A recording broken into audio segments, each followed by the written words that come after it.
Jose Ferrer, who has done comedy, who has done Shakespeare, who has done farce, who has done television, movies.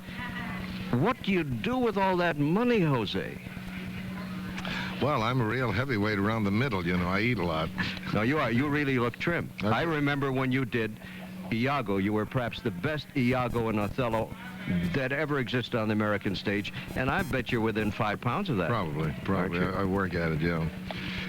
Well, show business and golf. I only belong to show business. I don't belong to golf. The way I played today, I ought to be barred. Well, we won't talk scores. Who were some of the people you played with? Who was the pro you played with? I played with Mark O'Meara, who won here 2 years ago, the first time I played in this tournament.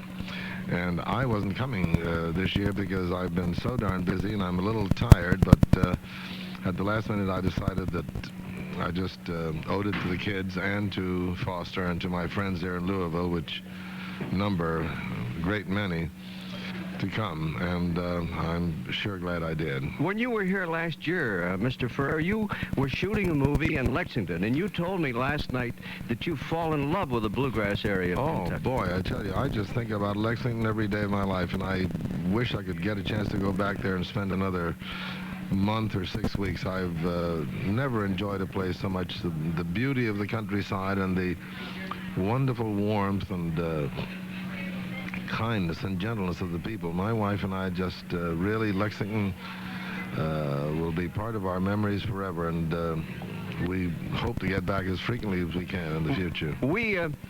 Am I wrong, or is Lexington a very good, besides the quality of life, for a movie location, because it looks otherworldly, looks early American in many places. There aren't a lot of wires, there are big open spaces and not urban crowding. And within a half an hour away, you can get a complete change of scenery. You can get mountain gorges and ravines and craggy hills and so on. And of course, having majored in architecture at college, to drive to Frankfurt and look at the houses there was a feast for my eyes. I had a wonderful time, and of course, I made many trips to Louisville while I was in Lexington, so I sort of had the best of a lot of worlds. Well, I've been over at the German's house when you've eaten some of Foster Brooks's spare ribs and chili. You can't be. He'd kill you if you didn't. That's right. It might kill you if you did. I'd kill you if you did. Where do the Ferrers live?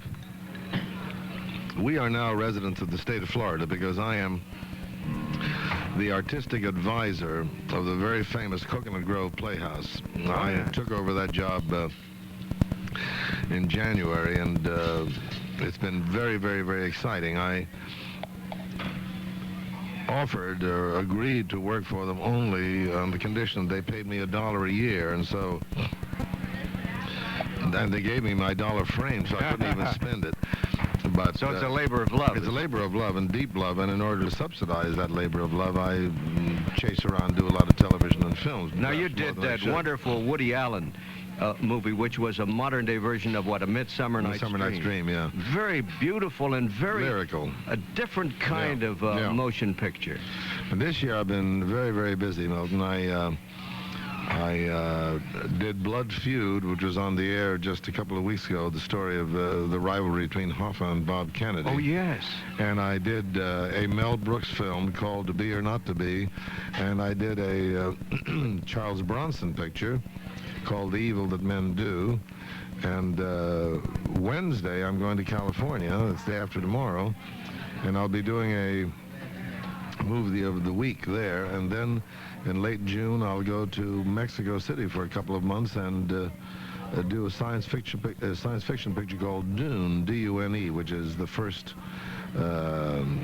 serial, I guess. I imagine they'll have follow-ups of the Dune trilogy. You just can't get a job, right? Well, in September, I'll have to be down in Miami working for nothing for a few months, so I'm packing in the money in the early part of the year, and then... That's very nice. That's the best of both worlds. Oh, it's lovely. It's absolutely lovely. And I spent a lot of time in New York, too, of course. When you shoot a movie, I know you get early calls, and sometimes you are in primitive locations.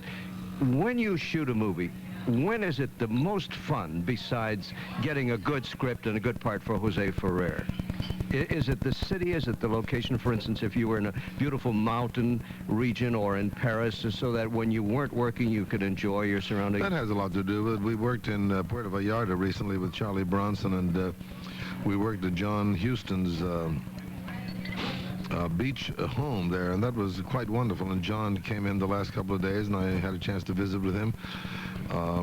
I've been all over the world shooting. I've worked in India, I've worked in Austria, Germany, a lot in France, a lot in Spain, a lot in Italy, a lot in England. Have you ever done any TV commercials? Do you feel one way or another about that? No, I do them if one came my way. I've done a lot of voiceovers. I've never done any on camera. Now, you just mentioned two superstars, along with yourself, in John Huston, who got one of the highest film awards for his contributions, son of the great Walter Huston, a great director, a pretty good actor, and Charles Bronson, who, Bronson, I suppose, is nothing off-screen, the way he is a macho killer on screen. No, off-screen, he's very, very quiet, very reclusive. He travels always with his wife and his children, and he's very formal, very correct, very polite. And doesn't,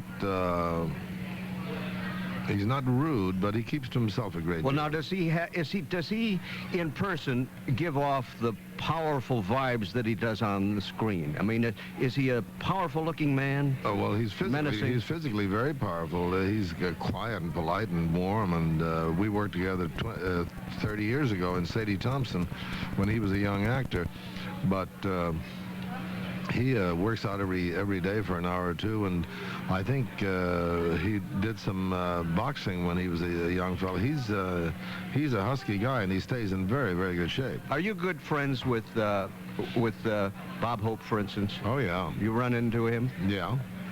You acted with him? No. But I've played golf at Lakeside a lot, which in California, which is his club. And of course, when I was married to Rosemary Clooney, she worked a great deal with him, and I saw a lot of him then, as I did of Bing, too. That's right. You have a lot of Kentucky connections. Rosemary is from Kentucky. Yeah. And you filmed here? Were any of your children born? No, they weren't born here. No, they weren't born here. They've all spent a lot of time here because of their maternal parents and grandparents. I would think you would have a lot in common with John Huston. What is he? A man of many interests. He's all limitless interest. Right. There isn't anything he's not interested in. I mean, he's very physical, but I bet he reads a lot too. Reads an enormous amount. He's a fine painter, has a deep appreciation of art. I think probably if he has a blind spot, I would say that he is weaker in music than in anything, but in literature and in art, in sports, in almost every form of human activity, he is very, very knowledgeable and very interesting. A final question, Jose, if you don't think it's too personal. You have something in your pierced earlobe. May one ask what it is? It is an earring, and the story about my earring is that several years ago, my wife kept wondering whether she should get her ears pierced, and I said, for heaven's sake, have you any idea how boring it is to have you say once a week, I wonder if I should get my ears pierced. Now, next week, I said, Tuesday is your birthday, and I'll go along with you. I'll get my left ear pierced. You get your ears pierced. And she said, oh, that's wonderful. And we did. And having pierced my ear, I decided to wear an earring. And the end of this story, and don't take this wrong, this is just a joke, is that she now says to me, have you any idea how boring it is to have people ask you why you have an earring? Jose, that's not the way it works. It's a routine I worked out. I dig. Thank you very much. Thank you, Mills. Good to see you. I look forward to seeing you again next year. We'll count on it, and I'm anxious to see the half-dozen productions that you mentioned. Well, if you miss any of them, it won't be a tragedy. Good luck. Thank you very much. Thank you, Milton.